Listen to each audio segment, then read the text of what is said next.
Hello world. Nasa ang sulok ka man ng mundo ngayon, nanonood o nakikinig. Isang magandang umaga po sa bawat isa. Today is Thursday, July 4, 2024. Sa lahat na nagdiriwang ng kaarawan sa araw na ito, happy birthday po sa bawat isang nakatutok, nakasubaybay. Feel free to comment while watching and nawa masamahan niyo po kami hanggang sa matapos ang devotion na ito in order for you to receive the fullness of God's blessing. And by the way, I'm Trina from the Sanctuary Church Community Fellowship International. Kung meron po kayong prayer request, mangyari lamang na i-comment dyan sa baba nang sa gayon ay maisama po sa panalangin ng ating prayer warriors. In the book of Psalms, chapter 119, verses 29 to 30, reading from Expanded Bible Version, ito po yung sinasabi. Verse 29, "Don't let me be dishonest or turn me away from a false way. Have mercy on me by helping me obey your teachings. Graciously teach me your instructions or laws." Verse 30, "I have chosen the way of truth or faithfulness. I have obeyed or placed before me your laws or your judgment." Let us pray. Heavenly Father, thank you so much for this wonderful morning that you've given us. Dalangin ko po na ihanda mo yung puso't isipan ng mga makikinig ngayon nang sa gayon ay maunawaan namin, ma-digest namin na maigi, and mai-apply namin sa buhay ang ituturo mo po sa amin sa umagang ito. Langisan mo po ang labi ng inyong munting lingkod to speak your words. Let them see in me, let them hear in me, let them feel you in me. In Jesus' mighty name I pray. Amen and amen. The title of this message is, Paano kung ayaw mo na? Paano kung ayaw mo na? I don't know if you've been in a situation kung saan it seems like you are fed up with the current situation you are in. Or maybe you are sick with the recurring outcome na nangyayari na ginawa mo naman yung best mo, nagbibigay ka naman pero parang hindi sapat. Ang ginawa mo naman yung best mo pero kulang pa rin. Ginawa mo na yung lahat pero same pa rin yung nagiging result. And kapag naiinis ka na sa ganung sitwasyon, itong Biblia, itong key verse natin ngayon, may ituturo sa ating tatlong bagay. And what to do when you are in this kind of situation wherein you are fed up, you are already sick with the recurring outcome, with the same results happening. First thing is desire for change. Ang hirap naman kasi nang gusto mo may magbago pero hindi ka naman naghahangad ng pagbabago. Ang hirap nung hindi ka nangangarap. Ang hirap nung wala kang imaheng finuform sa isip mo. Kasi kapag wala kang ganong pangitaing binubuo sa isip mo, ibig sabihin you will not set any goal. And if you don't have any goal, wala kang ma-achieve na maganda. Kaya, it is important to desire for change. And kung babasahin mo po dito sa verse 25 ng chapter 119, itong Psalmist na to, well, Psalmist kasi nobody confirmed whether it's David or some people from the era of Ezra or Nehemiah. Basta, Psalmist. The author was referred to as a Psalmist. And itong verse 25, it is a prayer for revival from a soul who feels dead. Yes, there are times, mga Kristiyano din, mga mananampalataya, mga naniniwala sa tagasunod. There are times na nakararamdam ng strong longing for revival. Kasi maaring dahil paulit-ulit nang nangyayari, sa bahay, pumunta sa church, uwi, mag-aaral or magtatrabaho, magbibigay ng oras niya, patutulog, and then repeat. And it seems like very routinary. Kaya sometimes we believers long for revival. And then applicable din ito sa mga non-believer na sila magagang nagtatrabaho naman ako pero bakit hindi pa rin sapat panustos sa pamilya? May ginagawa naman akong magaganda pero tila bagang hindi pa rin napapansin ng mga boss kaya hindi promote. And sa mga believer naman, nagsisel group naman ako. Bakit hindi pa rin sila marami? Ginagawa ko naman yung best ko para makapag-church pero parang kinakapos, kulang pa rin yun. Kaya, kung gusto natin ng pagbabago, desire for change, maghangad ka ng pagbabago. Kasi walang mangyayaring pagbabago kung hindi ka maghahangad ng pagbabago. First thing is desire for change. Secondly is run to God's Word. Yes, when you've had a desire for change, you need to run to God's Word for advices, um, to learn His laws, to read some tips from God, to have guidance para ma-strengthen yung faith mo, para makarelate ka sa mga Bible characters who are going through the very same situation you are in. Um, Very important yung pagbabasa ng Biblia kasi it will empower us, it will deepen our understanding about God, it will deepen our knowledge about the Word of God, it will deepen our faith to God, it will inspire us. And then when we read the Bible, and personally, when we read the Bible, when we do our Bible journaling, it will give us a roller coaster kind of emotion na it will make us happy, it will um make us scared, or minsan kakabahan tayo, minsan matatawa tayo, minsan malulungkot tayo, and maraming times na may iyak tayo. Kaya ang sarap magbasa ng Biblia kasi it will mako-convict tayo, magigilty tayo sa mga ginagawa natin, and it will help us desire for some change, and it will guide us to live how God us want to live. Kaya kung babasahin natin yung Psalms 119 verse 25, nakasulat dito, "Revive me according to your word." Verse 26, "Teach me your statutes." 27, "Make me understand the way of your precepts." Verse 28, "Strengthen me according to your word." Verse 29, "Remove the false way from me." Kaya makita natin when we read the book, when we read the Holy Word, when we read the Bible, it will fuel us, it will energize us, and then it will lead us to repentance. Kasi yun naman yung purpose. It will lead us to repentance, to humble ourselves before God, to thank God for His goodness, and to know that God is gracious, and to be thankful for everything that God has done for all of us. And then when we run to God's Word, it is really important to make a decision.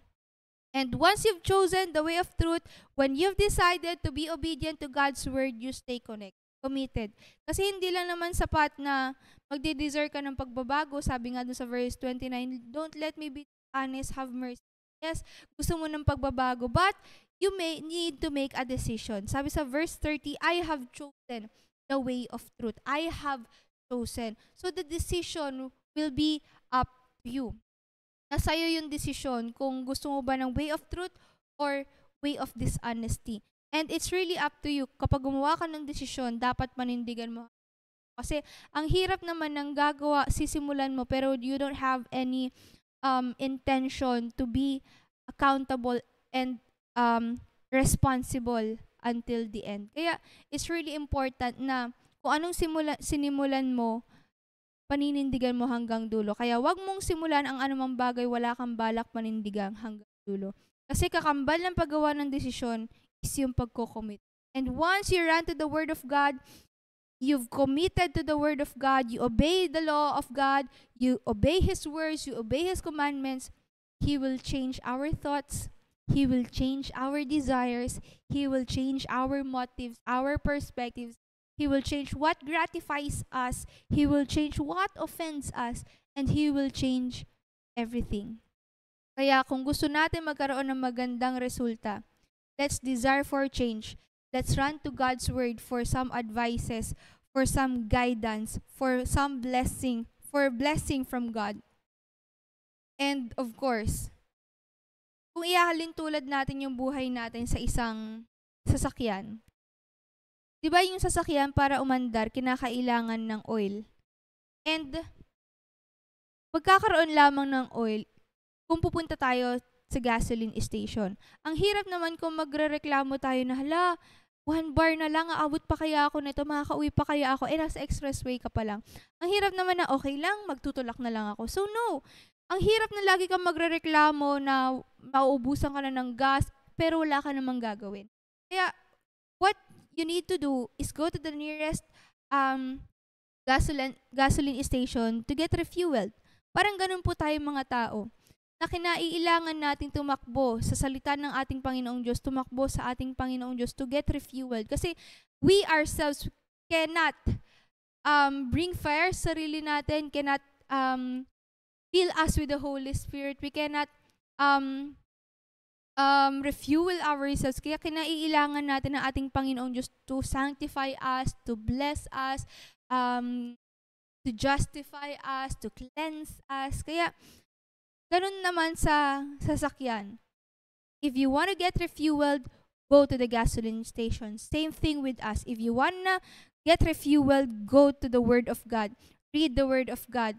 Run to the Word of God. Run to our Lord Jesus Christ. Get refueled. Get energized. Get motivated. Get inspired. And be filled with the Holy Spirit. Kaya, anong gagawin mo? Paano kung ayaw mo na? Simple. Make some changes. Ang hirap kasi sa atin, reklamo ng reklamo, wala namang ginagawang pagbaba. Kaya personally, I made some changes sa buhay. Kasi naging wake-up call ko noong meron akong heavy workload. Nung pag-uwi sa bahay, I was throwing up. Then, felt so terrible. Kaya, dahil tumitinding demand sa work, sa ministry, I've decided na gusto ko mag-exercise. So, grateful ako sa Panginoong Diyos kasi nakakuha na ako ng 8 hours of sleep. Hindi na ako masyado nakakapagpuyat na minsan naabot pa ako ng alas 4 na madaling araw kasi nga mid-shift po ako, past midnight na minsan yung tapos ng work. Kaya ngayon nakakatuwa kasi nakakapag-breakfast na ako. Thank you, Lord. And nakakapag-exercise na ako. And kumpleto na yung meal ko everyday. Kaya meron ng 2 tao nakakapansin na nagigain daw ako ng... Kaya if you want to have changes sa buhay mo, nagsisimula yan sa pagdi-desire. And then, hindi lang sapat na magdi-desire ka, kundi a-action ka rin. You will make a decision and then you will abide to it. You will stay committed until the end. Kaya, sa bawat isa po sa atin, I have a message sa ating listeners. Kung gusto niyo po ng pagbabago sa buhay ninyo, kung gusto ninyo na, if you're fed up with your life na same pa rin, walang nangyayari, parang pare-parehas yung nagiging takbo araw-araw.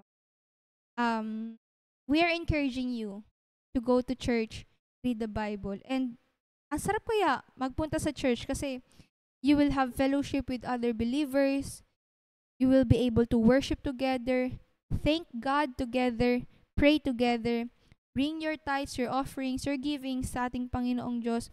Get full, get strengthened by the Word of God, and you'll be able to come to the altar to repent.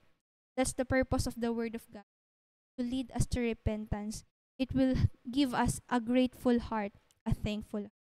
Kaya magkaisa po tayo sa ating prayer focus. Pray to choose God's way, the way of truth, the way of life, and set our hearts on doing His will. Let us pray. Heavenly Father, we thank you so much sa mensahe mo. Dalahin ko po sa mga believers na tila bagang fed up na sa current situation na they are in. Please give them courage to make some changes sa buhay namin. Refuel us, strengthen us, energized us, Panginoon. Kasi alam namin na malaki po yung demand sa amin sa ministry. Yeah, we need you, God. We need guidance from you. We need your provision. We need your blessing. We need wisdom, knowledge, understanding from you to handle the challenging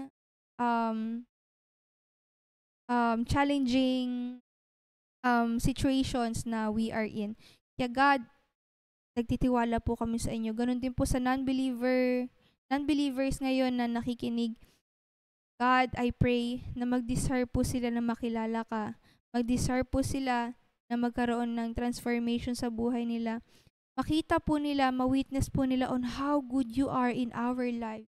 Maging aware po kami on how much you love us. Makita po namin that we have a great, great God who's willing to embrace us, who's willing to give comfort, and who's willing to give us true happiness, true peace, true love. Kasi alam namin sa inyo lamang ito matatagpuan. You're the giver of hope. You're the giver of joy. You're the giver of every beautiful things in this world. Kaya I pray anumang challenges ngayon sa paghakbang papunta sa inyo, overcome nila ito. So God, give them courage to make a bold step to accept you and go to you, run to you. Lord, sa bawat isang may karamdaman, in Jesus' name, you said, by your stripes, we are healed. Sa bawat papasok, sa trabaho, sa eskwelahan, iba yung pag-iingat ang igawad mo, maging effective ambassadors po kami sa community, sa school, and sa workplace namin. And help us to be a blessing with every people na nakakasalamuhan namin. Cover us with your precious blood. Let them see in us, let them hear in us when we speak, and let them feel in us every time we do things for you. Marami pong salamat in Jesus' name.